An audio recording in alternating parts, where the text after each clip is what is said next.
So let's stick with this whole debacle over the COVID pandemic and what you should be doing, what you shouldn't be doing. The Democrats back at it again today before the Senate Judiciary Committee. Democrats forcefully introducing what they call the COVID-19 Hate Crimes Act, alleging that COVID is the reason for the uptick in Asian American and Pacific Islander hate crimes. Kentucky Congressman Massie tweeting this out. This is not a joke. Democrats are going to pass a COVID-19 Hate Crimes Act in our Judiciary Committee today.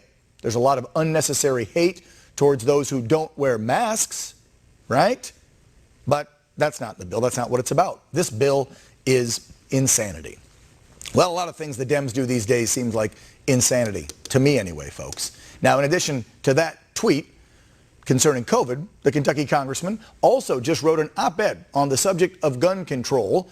In the piece, the congressman points out the fact that President Biden and most in his administration constantly lie to the American people about gun violence and the administration's proposed gun legislation. Here now to discuss both of those topics, and I'm sure a whole lot more, because he, like me, has a big opinion. Our friend from Kentucky, Congressman Massie. Congressman, how are you, sir? I'm doing well, Dan. Thanks for having me on. Yeah, the COVID hate crimes bill, I couldn't believe the title of it when I saw it, because I thought, well, finally we're going to get some relief from all those people that hate us for not wearing masks. But when I dug into it, what I realized is it's just political correctness on steroids.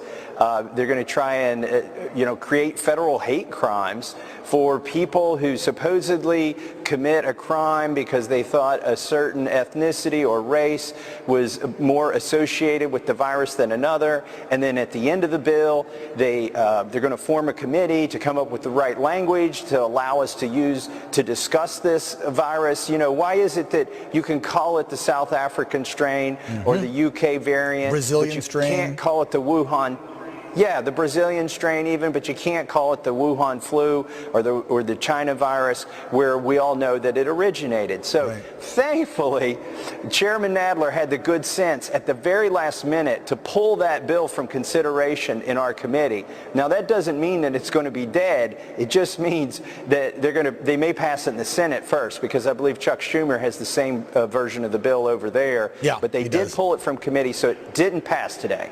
Well, Congressman, let me tell you why I think they have to continue the charade that the uptick, because there are numbers that prove there has been an uptick in violence in the last year against Asian Americans.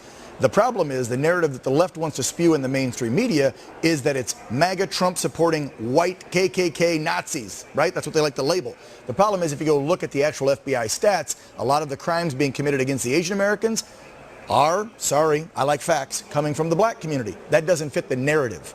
So they got to put this hate crimes bill out so they can keep that narrative up that Asians are being attacked by white people because they're racist towards Asians because China started the virus. I mean, this nonsense is just, I'm so sick and tired of the folks that you have to work with every day, I feel for you, on the left and the media spewing this narrative.